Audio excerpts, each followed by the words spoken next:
Hello my dear student, welcome back to my YouTube channel.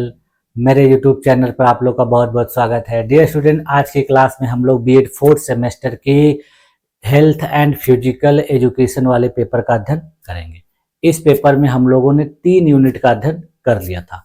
इसके last वाला जो unit, तीसरा यूनिट था, वो पोस्चर से रिलेटेड था, जिसमें मैंने आप लोगों को बताया था कि शारीरिक मुद्राएं क्या होती हैं और शारीरिक मुद्राओं से संबंधित जो समस्याएं होती हैं, जो विकृतियां होती हैं, वो क्या होती हैं, उनको कैसे दूर किया जा सकता है।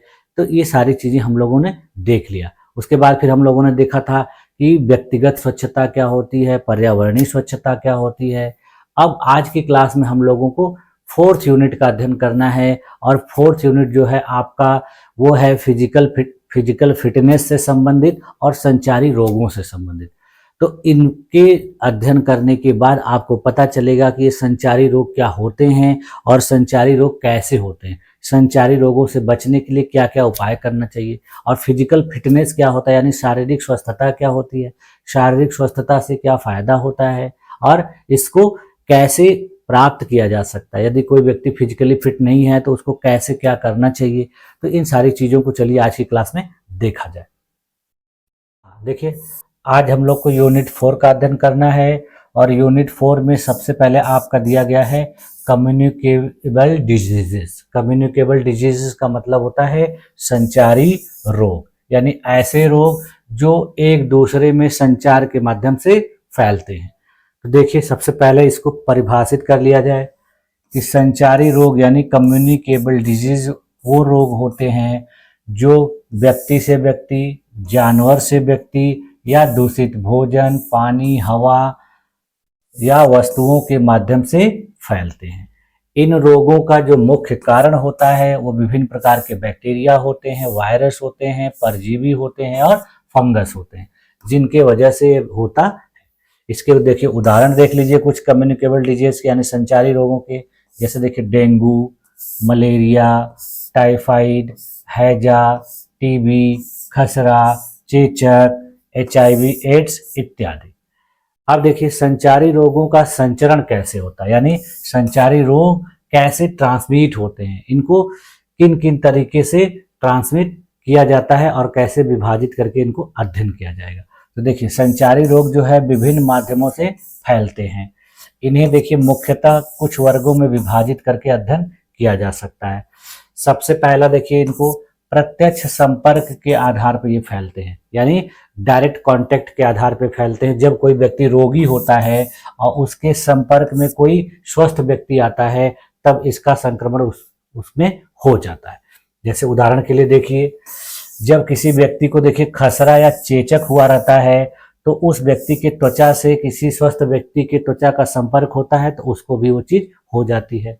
उसी प्रकार से देखिए यौन संपर्क से भी होता है। यदि किसी व्यक्ति को HIV एड्स है या सिफिलिस से ग्रसित है वो व्यक्ति, और किसी स्वस्थ व्यक्ति के संपर्क में आता है तो उसको भी ये चीज हो जाती है।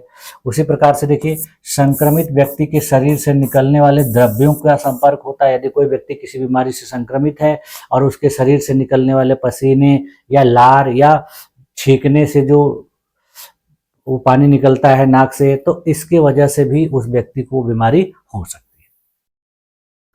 उसके बाद देखिए दूसरा होता है अप्रत्यक्ष संपर्क, यानी इनडायरेक्ट कांटेक्ट। इसमें देखिए क्या होता है कि संक्रमित वस्तुओं के माध्यम से, जब कोई व्यक्ति किसी संक्रमित व्यक्ति के द्वारा इस्तेमाल की गई वस्तुओं को इस्तेमाल करता है तब उसको हो जाता है। देखिए जब संक्रमित द्वारा उपयोग की गई वस्तुओं के संपर्क में आने से स्वस्थ व्यक्ति को यह बीमारी हो जाती है तो ये अप्रत्यक्ष संपर्क में आती है। उसके बाद देखिए फोमाइट्स की वजह से होते हैं। फोमाइट्स का मतलब होता है कि यदि कोई संक्रमित व्यक्ति जो कपड़े, तौलिया, बर्तन आदि इस्तेमाल करता है, उसको कोई स्वस्थ व्यक्ति इस्तेमाल कर लेता है तो उसको बीमारी हो जाती है। उसके अलावा देखिए इसका उदाहरण में जैसे टाइफाइड, हैजा, हेपेटाइटिस, ये इसके उदाहरण में आते हैं। उसके बाद देखिए वायु जनित संचरण होता है, यानी हवा के द्वारा ये संचरण होता है। इसमें देखिए जब संक्रमित व्यक्ति के छींकने, खांसने या बोलने से निकले रोगाणु हवा में फैलते हैं और सांस द्वारा स्वस्थ व्यक्ति के शरीर में प्रवेश कर जाते हैं। इसका उदाहरण देखिए, यदि किसी व्यक्ति को टीबी हुआ है या कोविड-19 है या इन्फ्लुएंजा है, तो वह व्यक्ति जब हवा में छींकेगा, खांसेगा, तो उस दूसरे स्वस्थ व्यक्ति को भी ये बीमारी होने का खतरा बहुत ज़्यादा रहता है। इसके बाद देखिए, जल जनित संचरण होता है यानी वाटर बोर्न ट्रांसमिशन। इसमें क्या होता है कि प्रदूषित पानी के सेवन से रोगाणु शरीर में प्रवेश कर जाता है। जब कोई व्यक्ति इस प्रकार के प्रदूषित पानी का सेवन करता है तो उसको हैजा, टाइफाइड, हेपेटाइटिस ए नामक बीमारी हो जाती है। उसके बाद देखिए, भोजन जनित संचरण होता है यानी फूड बोर्न ट्रांसमिशन। इसमें देखिए क्या होता है कि जब संक्रमित या दूषित भोजन के सेवन से किसी व्यक्ति को रोग फैलता है तो वो इसके वजह से होता है। इसमें देखिए बहुत से व्यक्तियों को फूड पॉइजनिंग हो जाती है, टाइफाइड हो जाता है। उसके बाद देखिए अगला जो है वाहक जनित संचरण रोग यानी वेक्टर बोर्न ट्रांसमिशन। इसमें देखिए विभिन्न प्रकार के मच्छरों के द्वारा, मक्खियों के द्वारा, जूं के द्वारा इस तरह की बीमारी का संचरण होता है, जैसे मलेरिया, डेंगू, चिकनगुनिया। ये सारी जो बीमारियां होती हैं वाहकों के द्वारा होती है, यानी मच्छर जो है इन बीमारियों के जो रोगाणु होते हैं उनको अपने शरीर पर वाहक के रूप में ले जाते हैं और स्वस्थ व्यक्ति के शरीर में जैसे ही ये काटते हैं या बैठते हैं तो स्वस्थ व्यक्ति को बीमारी हो जाती है। अब देखिए संचारी रोगों को नियंत्रित कैसे किया जाए, इनका नियंत्रण कैसे किया जाए। तो जो फैलने के कारण थे उन्हीं कारणों को दूर कर दिया जाएगा तो संचारी रोग नहीं फैलेगा।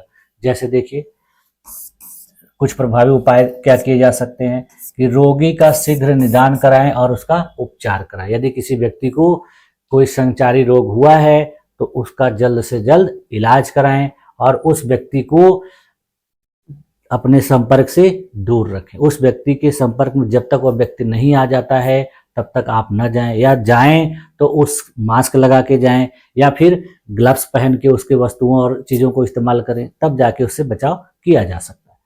देखिए उसका दूसरा उपाय है टीकाकरण कराया जाए। यदि किसी व्यक्ति को संचारी रोग हुआ है तो उससे संबंधित उसको टीका लगवाया जाए, जिसमें देखिए जो व्यक्ति, जैसे कुछ व्यक्ति होते हैं जिनको पोलियो, खसरा, टीबी, कोविड-19 हुआ रहता है तो उनको उससे संबंधित टीके लगवाने चाहिए।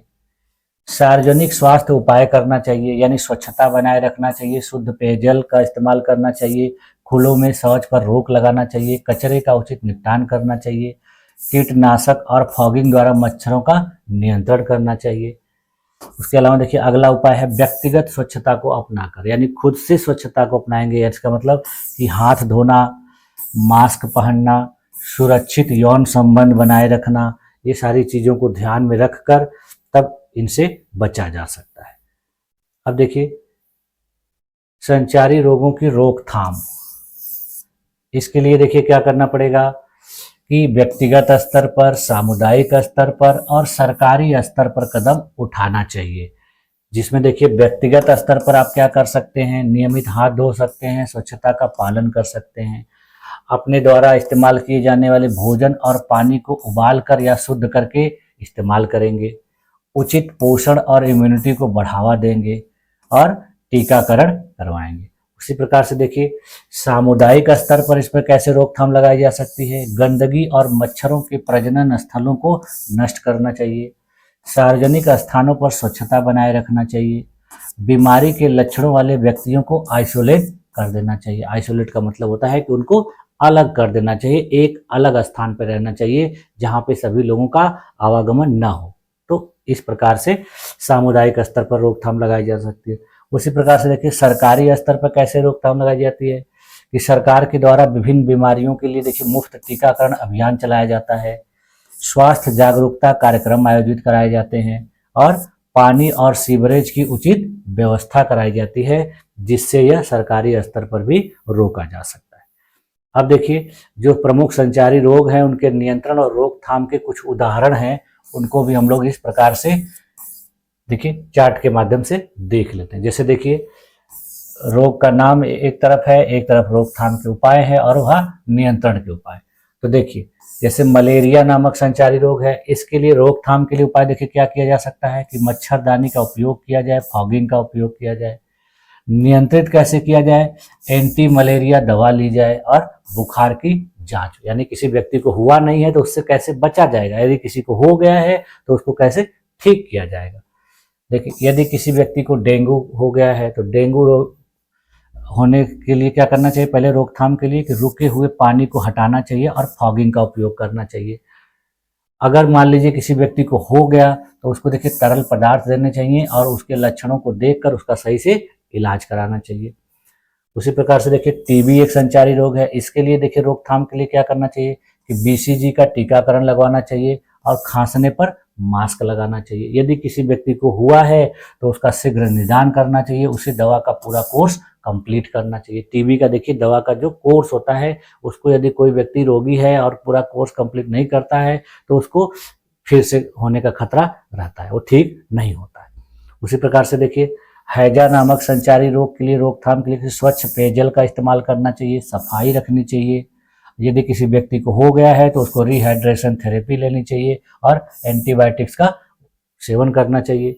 यदि किसी व्यक्ति को देखिए कोविड-19 से बचना है तो उसको मास्क लगाना चाहिए, सामाजिक दूरी सोशल डिस्टेंस बनाए रखना चाहिए और वैक्सीनेशन टीकाकरण कराना चाहिए। यदि किसी व्यक्ति को हो गया है तो उसके लिए देखो उसको आइसोलेशन में रखा जाना चाहिए, टीकाकरण कराना चाहिए और उचित दवाओं को देना चाहिए। अब देखिए इसका निष्कर्ष क्या निकल के आया कि जो संचारी रोग हैं उसका प्रभावी नियंत्रण और रोकथाम समाज को स्वस्थ बनाए रखने के लिए अत्यंत आवश्यक होता है। व्यक्तिगत स्वच्छता, सामुदायिक सहभागिता और सरकारी योजनाओं के माध्यम से इन रोगों से बचाव किया जा सकता है। समय पर टीकाकरण, उचित पोषण और सार्वजनिक स्वास्थ्य उपाय अपनाकर संचारी रोगों पर प्रभावी नियंत्रण पाया जा सकता है। ठीक है, तो ये था संचारी रोगों के बारे में। अब देखिए इसी में हम लोग शारीरिक स्वस्थता के बारे में भी देख लेते हैं, यानी फिजिकल फिटनेस क्या होता है। तो देखिए शारीरिक स्वस्थता जो है उसका तात्पर्य हमारे शरीर की ऐसी स्थिति से है जिसमें व्यक्ति अपने दैनिक गतिविधियों को बिना थकावट और अतिरिक्त तनाव के आसानी से कर सकता है और आपातकालीन परिस्थितियों में भी अपना सर्वश्रेष्ठ प्रदर्शन कर सकता है। इसका मतलब हो गया कि यदि कोई व्यक्ति फिजिकली फिट होता है तो काम करने पर जल्दी थकता नहीं है और किसी भी काम को करने पर उसके अंदर तनाव नहीं उत्पन्न होता, यानी स्ट्रेस से वह ग्रसित नहीं होता है। विकट परिस्थिति में भी वह अपने आप को सामान्य रखता है, तो वो व्यक्ति कहा जाता है कि फिजिकली फिट है। इस प्रकार के जो व्यक्ति होते हैं उनकी मांसपेशियों की शक्ति, धीरज, लचीलापन, संतुलन और समन्वय का एक संयोजन होता है। इसकी परिभाषा देखिए क्या कर दी जा सकती है कि शारीरिक स्वस्थता वह स्थिति है जिसमें व्यक्ति की शारीरिक, मानसिक और भावनात्मक स्थिति संतुलित होती है और वह बिना थकान के सामान्य कार्य करने में सक्षम होता है। उदाहरण देख लीजिए, लंबी दूरी तक दौड़ना बिना थकान के, वजन उठाना, खेलों में भाग लेना। आप लोग देखते हैं कि जो खिलाड़ी लोग होते हैं वो किसी खेल में देखिए जब तक खेल होता रहता है हमेशा दौड़ते रहते हैं, गिरते पड़ते रहते हैं, लेकिन उनको कोई प्रभाव नहीं पड़ता, यानी वो फिजिकली फिट होते हैं। इतनी ज़्यादा गर्मी पड़ती रहती है फिर भी वो उसमें बॉलिंग करते हैं, बैटिंग करते हैं, फील्डिंग करते हैं, गिर जाते हैं, पसीना गिरता रहता है लेकिन नहीं कुछ होता है। अभी सामान्य व्यक्ति अगर इस तरीके से काम करे तो वो थक जाएगा, बैठ जाएगा, बहुत ज़्यादा निराश हो जाएगा, स्ट्रेस में आ जाएगा। तो जो फिजिकली फिट होते हैं उनको ये सब समस्याएं नहीं होती। अब देखिए शारीरिक स्वस्थता के क्या तत्व हैं, यानी एलिमेंट्स ऑफ फिजिकल फिटनेस। तो देखिए शारीरिक स्वस्थता को कई घटकों में विभाजित किया जा सकता है जो समग्र स्वास्थ्य और शारीरिक दक्षता को दर्शाता है। जिसमें देखिए पहला होता है कार्डियो रेस्पिरेटरी धीरज, यानी यह हृदय से संबंधित होता है। यह हृदय, फेफड़े और रक्त परिसंचरण प्रणाली की क्षमता है जो लंबे समय तक शारीरिक गतिविधि में शरीर को ऑक्सीजन और ऊर्जा प्रदान करती है। यानी इस प्रकार से यदि किसी व्यक्ति का हार्ट सही से काम कर रहा है, उसका लंग्स सही से काम कर रहा है और उसके बॉडी में रक्त परिवहन जो प्रणाली है, रक्त का जो संचरण है वो अगर सही तरीके से हो रहा है तो उस व्यक्ति को किसी भी प्रकार की फिजिकल फिटनेस से संबंधित समस्या नहीं होगी। जैसे उदाहरण के लिए देखिए साइकिल चलाना, तैराकी करना, दौड़ना, इनसे क्या रहता है कि किसी भी व्यक्ति का फिजिकल फिटनेस बहुत अच्छा बना रहता है। उसके बाद देखिए अगली चीज है इसके एलिमेंट्स में, तत्वों में, मांसपेशी शक्ति, यानी यह मस्कुलर स्ट्रेंथ से संबंधित, यानी हमारे शरीर की जो मांसपेशियां होती हैं वो अधिक बल के साथ काम करने की क्षमता रखती है। देखिए यह मांसपेशियों की अधिकतम बल उत्पन्न करने की क्षमता से होता है। मांसपेशी शक्ति अच्छी होने से व्यक्ति शरीर अपने शरीर के द्वारा अधिक भार उठा सकता है, कठिन कार्य कर सकता है और वो एक्सरसाइज कर सकता है। विभिन्न प्रकार के जो कठिन खेल हैं, चुनौतीपूर्ण खेल हैं, उसमें शामिल हो सकता है। इसके देखिए उदाहरण में देखिए, जैसे अगर किसी व्यक्ति की मांसपेशियां मजबूत है तो देखिए भार उठा सकता है ज़्यादा। जो वेट लिफ्टर लोग होते हैं, आप लोग देखते हैं कितना ज़्यादा वजन वो उठा लेते हैं अपने दोनों हाथों का उपयोग करके। उसी प्रकार से जो देखिए पुशअप्स करते हैं, बहुत सारे ऐसे लोग होते हैं जो जिम में जाके देखिए पुशअप्स करते हैं तो उनकी मांसपेशियां बहुत मजबूत होती हैं। इसके बाद कुछ लोग स्क्वाट्स करते हैं, स्क्वाट्स भी देखिए मांसपेशियों को मजबूत बनाने के लिए किया जाता है। इसके बाद देखिए मांसपेशी धीरज, अगला एलिमेंट है इसका, यानी मस्कुलर एंडोरेंस। यह देखिए मांसपेशियों की लंबे समय तक लगातार करने की क्षमता से संबंधित होता है। यह ताकत और सहन शक्ति का संयोजन होता है। इसमें उदाहरण के रूप में देखिए, जब कोई व्यक्ति लंबी दूरी तक दौड़ता है तो उसकी जब मांसपेशियां मजबूत रहती हैं, सही रहती हैं, उसकी क्षमता ज़्यादा रहती है, तभी दौड़ पाता है। उसी प्रकार से देखिए बहुत से ऐसे व्यक्ति होते हैं बहुत ज़्यादा दूर तक साइकिल से जाते आते हैं, तो उससे क्या होता है कि उनकी मांसपेशियां मजबूत भी रहती हैं, और मजबूत नहीं रहेंगी तो वो इतना काम कर नहीं पाएगा, साइकिल उतने दूर तक नहीं चला पाएगा। इसके बाद देखिए अगला इसका एलिमेंट है लचीलापन, यानी फ्लेक्सिबिलिटी। ये देखिए क्या होता है कि शरीर के जो विभिन्न जोड़ होते हैं और मांसपेशियों की गति की सीमा से संबंधित होता है। यानी हमारे शरीर के जो जोड़ हैं, जैसे देखिए यहाँ पर तो कमर के पास, तो ये जब जोड़ जो हैं बहुत अच्छे तरीके से काम करते हैं और मांसपेशियां वहाँ अच्छे तरीके से काम करती हैं, तब जाके व्यक्ति अपना काम अच्छे तरीके से कर पाता है। नहीं तो व्यक्ति को हाथ मोड़ने में, बैठने में घुटनों में दर्द होता है, कमर में दर्द होता है, तो सारी समस्याएं होती हैं। तो इसके लिए देखिए क्या करना चाहिए, योग करना चाहिए, स्ट्रेचिंग व्यायाम करना चाहिए। इससे क्या होता है कि लचीलापन शरीर में बना रहता है। नहीं तो बहुत से व्यक्ति क्या होते हैं कि जैसे झुकते हैं तो फिर उनको दिक्कत होती है, कमर में दर्द होने लगती है, फिर उठने लगते हैं तो भी प्रॉब्लम होती है। बहुत से लोगों को आप देखेंगे कि उठते बैठते सहारा लेके उठना बैठना पड़ता है। तो ये सारी समस्याएं जो होती हैं ये मांसपेशियों और जोड़ों में प्रॉब्लम की वजह से होती है। उसके बाद देखिए अगला इसका एलिमेंट्स है शारीरिक संरचना, यानी बॉडी कंपोजिशन। इस प्रकार देखिए जब शरीर में वसा, मांसपेशियों, हड्डियों और पानी का अनुपात जब संतुलित रहता है, सही रहता है, तब जाके शारीरिक संरचना जो है, बॉडी कंपोजिशन बहुत अच्छा होता है। एक स्वस्थ शरीर संरचना में देखिए वसा की उचित मात्रा होती है और मांसपेशियों का विकास संतुलित होता है। जब कोई व्यक्ति स्वस्थ होता है तो उसके बॉडी में वसा जो है संतुलित मात्रा में रहती है, जिससे उसकी मांसपेशियां भी सही तरीके से विकसित होती हैं। उदाहरण के लिए देखिए कम वसा और अच्छी मांसपेशी टोन वाले एथलीट, देखिए जो अच्छे अच्छे खिलाड़ी होते हैं, धावक होते हैं, तो उनके बॉडी में देखिए बहुत ज़्यादा मात्रा में वसा नहीं रहती है, लिमिटेड रहती है। लिमिटेड मात्रा में रहने से क्या है कि उसको ऊर्जा पर्याप्त मात्रा में मिलती है और मांसपेशियां बिना मतलब का ज़्यादा फूलती नहीं है। जैसे देखिए बहुत से लोगों का क्या होता है कि फैट बहुत ज़्यादा जमा हो जाता है तो मोटापा आ जाता है, तो ये सारी समस्याएं नहीं होगी। और ज़्यादा फैट हो जाएगा तो वो ज़्यादा देर तक काम नहीं करने पाएंगे, उनके सांस में प्रॉब्लम होती है, सांस लेने में दिक्कत होती है, ब्लड प्रेशर हाई हो जाता है, तो ये सारी समस्याएं आती है। अगला एलिमेंट है देखिए शक्ति, यानी पावर। शक्ति का अर्थ देखिए मांसपेशियों द्वारा अधिकतम बल को तेजी से उत्पन्न करने की क्षमता से। यानी अगर किसी व्यक्ति के अंदर शक्ति है, उसकी मांसपेशियां मजबूत हैं, तो वो ज़्यादा बल उत्पन्न करेगा, यानी काम ज़्यादा कर सकता है, ताकत ज़्यादा दिखेगी उसके अंदर। जैसे देखिए कूदना, स्प्रिंट करना आदि जो होता है शक्ति के, मांसपेशियों की शक्ति के आधार पर ही होता है। अगला एलिमेंट देखिए इसका क्या है, संतुलन। यानी किसी भी काम को करने के लिए या किसी भी चीज पे फोकस करने के लिए आप अपने शरीर को संतुलित कर सकते हैं। जैसे देखिए यह शरीर को स्थिर बनाए रखने और केंद्रित स्थिति में बनाए रखने की क्षमता होता है। उदाहरण के लिए देखिए जो लोग योगासन करते हैं और जो लोग जिम्नास्टिक्स होते हैं, उनके शरीर का संतुलन बहुत बेहतर होता है। अगला एलिमेंट है देखिए समन्वय, यानी कोऑर्डिनेशन। यह देखिए विभिन्न अंगों और मांसपेशियों के बीच सामंजस्यपूर्ण रूप से कार्य करने की क्षमता होती है। उदाहरण के लिए देखिए खेलों में गेंद को नियंत्रित करना, नृत्य करना, यानी जो खिलाड़ी होते हैं गेंद को पकड़ने के लिए आप देखते होंगे कि एक एक हाथ से कैच लेने के लिए गिर जाते हैं, लेकिन उनको कुछ नहीं होता है। कितनी ज़्यादा ड्राइव लेते हैं फिर भी कुछ नहीं। अभी सामान्य व्यक्ति को ऐसे करना पड़े तो उसको पता चले उसका हाथ टूट जाएगा, उसकी कमर मोच हो जाएगी, पैर में चोट लग जाएगी।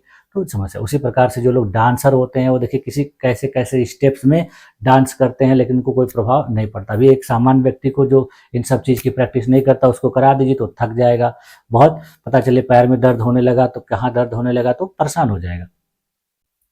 अब देखिए जो शारीरिक स्वस्थता है इसका क्या महत्व है, यानी इम्पॉर्टेंस ऑफ फिजिकल फिटनेस, यानी शारीरिक रूप से फिट होना, फिजिकली फिट होना कितना जरूरी होता है, इसका क्या महत्व होता है। तो देखिए शारीरिक रूप से फिट होना व्यक्ति की शारीरिक, मानसिक और भावनात्मक स्वास्थ्य को बेहतर बनाता है।